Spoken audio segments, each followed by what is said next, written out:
కరీంనగర్ జిల్లా మానకొండూరులో దారుణం జరిగింది. పచ్చనూరులో గ్యాంగ్ వార్ను తలపించేలా ఓ మర్డర్ జరిగింది.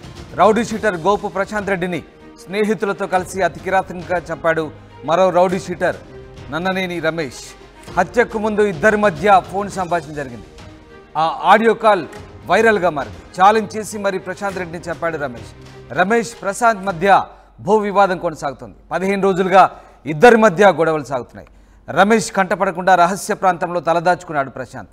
సోమవారం మొత్తం ప్రశాంత్ కోసం రెక్కి నిర్వహించి మంగళవారం ఉదయం ప్రశాంత్ని కిడ్నాప్ చేశాడు రమేష్ గ్యాంగ్ను పట్టుకునేందుకు పోలీసులు విఫల ప్రయత్నం చేస్తున్నారు. ప్రశాంత్ను భయంకరంగా టార్చర్ పెట్టి చంపాడు రమేష్ గ్యాంగ్ నుంచి తప్పించుకునేందుకు ప్రశాంత్ తీవ్ర ప్రయత్నం చేశాడు. వెంటాడి వేటాడి మరీ హత్య చేశాడు రౌడీ షీటర్ రమేష్ గ్యాంగ్. తప్పించుకునే క్రమంలో నీళ్లు లేని బావిలో పడ్డాడు ప్రశాంత్. అయితే ప్రశాంత్ను రాళ్లతో కొట్టి బీరు బాటిళ్లతో మెడకోసి డెడ్ బాడీని మానేర్ నదిలో పడేశాడు రమేష్ గ్యాంగ్. 12 గంటలు శ్రమించి మృతదేహాన్ని పోలీసులు బయటకు తీశారు. పలువురు అనుమానితులను అదుపులోకి తీసుకొని నిందితుల కోసం బృందాలుగా గాలిస్తున్నారు పోలీసులు. అయితే ప్రశాంత్ అలాగే రమేష్ మధ్య సాగినటువంటి ఆడియో కాల్ ప్రస్తుతం వైరల్గా మారింది. ఆ ఆడియోలో ఏం సంభాషించారు ఒకసారి చూద్దాం. నేను కలవపోయినా నేను కనబడ్డ రోజు నన్ను చంపేసుకో అని చెప్తాను. చంపుడుకి కాదురా, నువ్వు నన్ను చంపుతా అన్నావు రా బాయ్. అంటలేను, నువ్వు నన్ను ఫస్ట్ అన్నావు, నేను తర్వాత అన్నా. నేను అన్నా అరే నేను చంపుతా నేను అనలేదు, నీతో నాకు పని లేదు అన్నా. ఫస్ట్ నీతో కూడా నాకు పని లేదు అన్నా. ఫస్ట్ అన్నా నేను చెప్పాను పచ్చనూరు వస్తా అంటే నేను పచ్చనూరు బరాబర్ వస్తా అన్నా. నా ఇంటి ముందట ఉండన్నా, నువ్వు ఉండు, నా ఇంటి ముందట ఉండు. ఇంకేంది, నేను కూడా నీ ఇంటి ముందటికి వస్తా.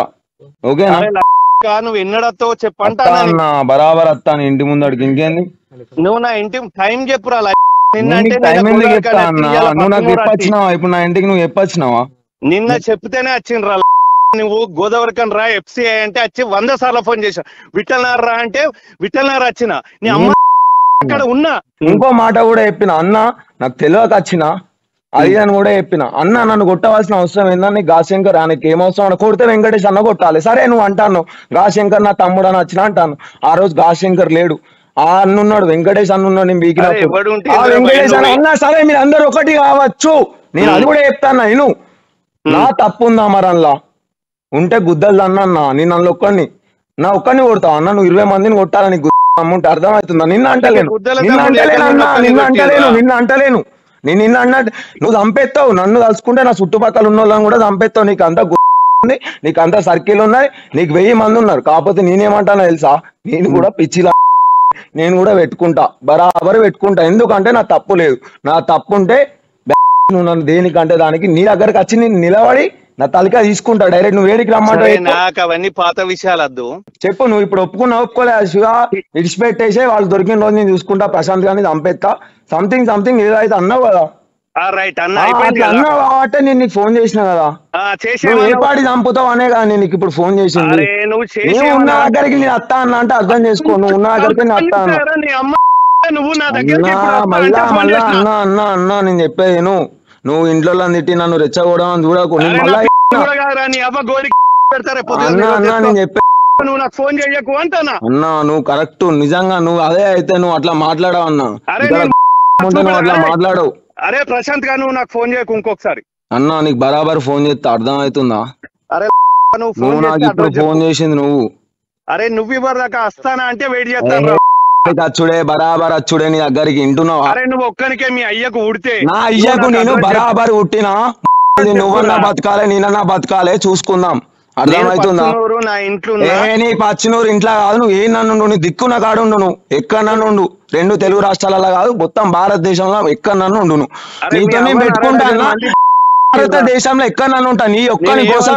నేను చెప్పేది ఫస్ట్, నేను భారతదేశంలో ఎక్కడ నన్ను ఉంటా నీ ఒక్కని కోసం. వింటానావా? చూసుకున్నావన్నా. నువ్వు మాట్లాడినంత మాత్రం మాటలు అయిపోవు, నువ్వు అంటే అయిపోవు. అవన్నీ అర్థమవుతుందా? నా అబ్బాయి ఎట్లాంటి వాళ్ళు అందరూ తెలుసు.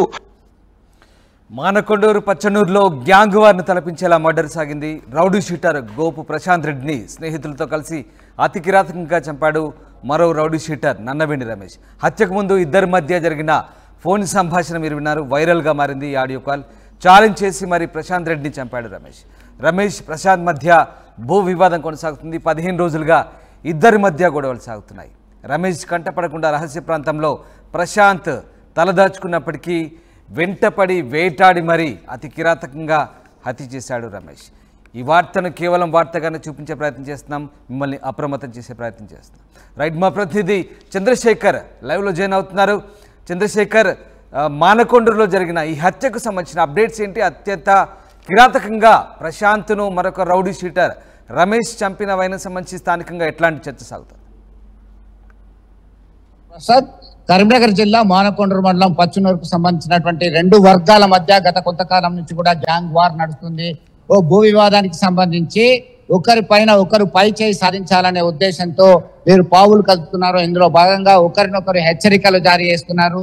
నీ సంగతి చెప్తా, నీ అంతు చూస్తా అని చెప్పి పరస్పరం హెచ్చరికలు జారీ చేస్తున్నారు. ఈ క్రమంలో ఖచ్చితంగా నిన్ను వేసేస్తా అని చెప్పేసి హెచ్చరిక జారీ చేసినటువంటి నేపథ్యంలో కొంతమంది గ్యాంగ్ తో వెళ్లి ప్రశాంత్ ఎక్కడున్నాడు అని చెప్పేసి స్కెచ్ వేసి దొరికించుకున్నారు. నిన్న మార్నింగ్ నుంచి కూడా ఆయన వీళ్ళ దాడి నుంచి తప్పించుకునే ప్రయత్నం చేశారు. అక్కడే ఉన్నటువంటి బావిలో దూకాడు. అయినప్పటికీ కూడా బావి నుంచి బయటకు తీసి అత్యంత పాశవికంగా దాడి చేసి కారులో ఎక్కించుకొని కిడ్నాప్ చేసినట్టుగా సమాచారం అందుతుంది. గ్రామంలో ఒక భయానకమైనటువంటి పరిస్థితి ఉంది. వెంటనే స్థానికుల ఇచ్చినటువంటి సమాచారం మేరకి మానకొండూరు పోలీసులు రంగంలోకి దిగారు. ఉన్నతాధికారులకు సమాచారం అందించారు. పలువురు పోలీసు బలగాలు రంగంలోకి దిగాయి. దీనిలో రాత్రి వరకు గాలింపు జరపగా ప్రశాంత్ మృతదేహం గర్రపల్లి, సుల్తానాబాద్ మండలం గర్రపల్లి ప్రాంతంలో వాగులో లభ్యమైంది. దానికి సంబంధించి చూస్తున్నాం. ఇప్పుడు ఇక్కడంతా కూడా మనం ఒక భయానకమైనటువంటి పరిస్థితి, ఒక టెన్సివ్ సిచ్యువేషన్ ఉంది. ఏం జరిగింది, ఏం జరుగుతుంది అనేటువంటి కోణంలో సైతం ప్రభుత్వ ప్రధాన ఆసుపత్రికి గత రాత్రి ఆ ప్రశాంత్ డెడ్ బాడీని తీసుకొచ్చారు. పోస్ట్ మార్టం నిర్వహించేందుకు సిద్ధంగా ఉన్నటువంటి పరిస్థితి చూస్తున్నాం. అందరి మోమల్లో ఒక విషన్న వదనము, ఆవేదన అయితే కనబడుతుంది. దీనికి సంబంధించి పోలీసు ఉన్నతాధికారులు ఖచ్చితమైన ఆదేశాలు జారీ చేశారు. నిందితులు ఎక్కడున్నా ఎంతటి వాడైనా కఠినంగా శిక్షించాలి, పట్టుకొని తీరుతాము, ఇలాంటి అవాంఛనీయ ఘటనలు జరగకుండా చర్యలు తీసుకోవాలని చెప్పేసి గ్రామంలో జరిగినటువంటి ఏ ఘటనతో ఒక్కసారిగా గ్రామంలో పికెటింగ్ నిర్వహించారు. పోలీసులందరూ కూడా అక్కడే ఉన్నారు, అప్రమత్తమయ్యారు. ఎలాంటి అవాంఛనీయ ఘటనలు జరగకుండా ముందు జాగ్రత్త చర్యలు తీసుకుంటున్నారో ప్రస్తుతం మనం చూస్తున్నాం. కరీంనగర్ ప్రభుత్వ ప్రధాన ఆసుపత్రిలో గ్రామానికి సంబంధించినటువంటి వాళ్ళు, ఇతర ప్రాంతాలకు సంబంధించినటువంటి ఎవరైతే ప్రశాంత్ ఉన్నారో ప్రశాంత్ కు సంబంధించినటువంటి సంబంధికులు వచ్చి ఇక్కడ విషన్న వదనంతో ఉన్నారు, ఆవేదన వ్యక్తం చేస్తున్నటువంటి పరిస్థితి ఉంది. దీనికి సంబంధించి కఠిన చర్యలు తీసుకోవాలని చెప్పేసి ఆల్మోస్ట్ ఆల్ ఈ గ్యాంగ్ వెంటనే తప్పించుకొని హైదరాబాద్, సికింద్రాబాద్ ప్రాంతాల్లో సంచరిస్తున్నట్టుగా మనకు అందుతుంది సమాచారము. దీనికి సంబంధించి వీళ్ళందరూ కూడా ఇక్కడే ఆగ్రహంతో ఉన్నారు. ఖచ్చితంగా మాకు అప్పగించాలని చెప్పేసి ఆగ్రహం వ్యక్తం చేస్తున్నారు. పోలీస్ అధికారులు సైతం సమాలోచన జరుపుతున్నారు. కరీంనగర్ పోలీస్ కమిషనర్ ప్రత్యేక దృష్టి పెట్టారు. మద్యం, మత్తు, గంజాయి లాంటి మత్తు పదార్థాలు వాడకం ద్వారానే ఇది జరుగుతుంది అని చెప్పేసి వాళ్ళందరూ కూడా ఒక నిర్ణయానికి వచ్చారు. దీనిలో పక్షం రోజుల నుంచి, ఒక 15 రోజుల నుంచి మాట పెరిగింది. నీ సంగతి చెప్తామంటే నీ సంగతి చెప్తామని చెప్పి హెచ్చరికలు జారీ చేస్తున్నటువంటి క్రమంలోనే ఇలాంటి ఘటనకు దారి తీసింది. మొత్తం మీద గ్రామంలో ఒక టెన్సివ్ సిచ్యువేషన్ అయితే ఉంది. ఈ టెన్సివ్ సిచ్యువేషన్ నుంచి ప్రజలకి మనోధైర్యాన్ని ఇచ్చే విధంగా పోలీస్ పికెటింగ్ అయితే నిర్వహించి కౌన్సిలింగ్ చేసేటువంటి అవకాశాలు కనబడుతున్నాయి. మొత్తం మీద వివిధ ప్రాంతాల్లో వీళ్ళందరూ కూడా వ్యవహరించారు. దీనికి సంబంధించి, ఘటనకు సంబంధించి వాళ్ళ యొక్క అభిప్రాయం కూడా చెప్పడానికి ముందుకు రానటువంటి స్థితి ఉంది. అంటే గ్రామంలో ఏ మేరకు భయానకమైనటువంటి ఉద్రిక్త పరిస్థితి ఉందో మనం అర్థం చేసుకోవచ్చు. చంద్రశేఖర్, అయితే నిందితులను పట్టుకునే ప్రయత్నంలో ఉన్నారా పోలీసులు? దీనికి సంబంధించి ఎట్లాంటి గాలింపు చేస్తున్నారు? ఎవరైతే ప్రశాంత్ ఉన్నాడో ఆ ప్రశాంత్ ని మర్డర్ చేసిన తర్వాత రమేష్ అండ్ గ్యాంగ్ పరారైనటువంటి కోణంలోనే అభిషేక్ మహంతి సీరియస్ గా తీసుకున్నారు వ్యవహారాన్ని. ప్రత్యేక పోలీస్ బలగాలు కూడా వీరి కొరకి గాలింపు చర్యలు చేపట్టాయి. మనకు అందుతున్న సమాచారం మేరకి హైదరాబాద్, సికింద్రాబాద్ అంటే ట్విన్ సిటీస్ లో ఆ గ్యాంగ్ ని అదుపులోకి తీసుకున్నట్టుగా సమాచారం అందుతుంది. అయితే ఇప్పటివరకు ఇంకా పోలీసులు కన్ఫర్మ్ చేయలేదు. ఈ అవాంఛనీయ ఘటనలు జరగకుండా పోలీసులు శాంతి భద్రతల పర్యవేక్షణలో మాత్రం పక్కా ప్లాన్ తో ముందుకెళ్తున్నటువంటి పరిస్థితిని అయితే చూస్తున్నాము. అయితే ప్రస్తుతం ఆ ఊర్లో మరి అంటే ఇద్దరు ఒకే ఊరికి చెందినవారా? ఆ ఊర్లో, గ్రామంలో ఎట్లాంటి పరిస్థితులు, ఏమైనా ఉద్రిక్తత చోటు చేసుకుందా ఇరు వర్గాల మధ్య? ప్రస్తుతం పోలీసులు ఎట్లాంటి దృష్టి పెట్టారు? ఎస్ ఖచ్చితంగా ఇద్దరు కూడా నోటోరియస్ క్రిమినల్ గానే రికార్డులోకి వచ్చారు. రౌడీ షీటర్లుగా ముద్ర వేశారు. మానకొండూరు పోలీస్ స్టేషన్ లో 20 మీద కూడా రౌడీ షీటర్ కేసు నమోదైనట్టుగా సమాచారం అందుతుంది. దానికి సంబంధించి ఖచ్చితంగా ఉద్రిక్తమైనటువంటి పరిస్థితి ఉంది. వారి యొక్క కుటుంబ సభ్యులకి హాని కలగకుండా ఆ క్రమంలో ఇతరత్ర అవాంఛనీయ ఘటనలు జరగకుండా సైతం చర్యలు తీసుకునేందుకే పోలీసులు ముందస్తుగా వ్యూహం పన్నారు. అక్కడ పోలీస్ బలగాల్ని మోహరింపజేస్తున్నారు. ఇంకా డెడ్ బాడీ తీసుకెళ్లిన తర్వాత ఇంకా కొంత లా అండ్ ఆర్డర్ కంట్రోల్లో ఉండడానికి అయితే చర్యలు తీసుకుంటున్నటువంటి పరిస్థితి మనం గమనించవచ్చు. Ramdas right, yes, thanks for the update Chandrasekhar. ఇది మంగళవారం ఉదయం ప్రశాంత్ని కిడ్నాప్ చేసింది రమేష్ గ్యాంగ్. రమేష్ గ్యాంగ్ను పట్టుకునేందుకు పోలీసులు విఫల ప్రయత్నం అయితే చేస్తున్నారు. ప్రశాంత్ను అతి భయంకరంగా టార్చర్ పెట్టి చంపారు రమేష్ గ్యాంగ్. ఆ గ్యాంగ్ నుంచి తప్పించుకునేందుకు రమేష్ కూడా తీవ్రంగా ప్రయత్నించాడు. వెంటాడి వేటాడి మరి హత్య చేశారు. తప్పించుకునే క్రమంలో నీళ్లులోని బావిలో పడ్డాడు ప్రశాంత్ రెడ్డి. అయితే ప్రశాంత్ను రాళ్లతో కొట్టి బీరు బాటిలతో మెడకోసి డెడ్ బాడీని మానేరు నదిలో పడేసింది రమేష్ గ్యాంగ్. 12 గంటలు శ్రమించి మరి మృతదేహాన్ని బయటకు తీశారు పోలీసులు. పలువురు అనుమానితులను అదుపులోకి తీసుకున్నారు. నిందితుల కోసం బృందాలుగా గాలిస్తున్నారు పోలీసులు. ఈ వార్తని కేవలం ఆర్టీవీ మిమ్మల్ని అప్రమత్తం చేయడానికి చూపిస్తుంది. క్రైమ్ వార్తలను పదే పదే చూపించడం మా ఉద్దేశం కాదు. కేవలం తద్వారా మీరు అప్రమత్తలు అవుతారన్నది ఆర్టీవీ ఉద్దేశం. Thank you.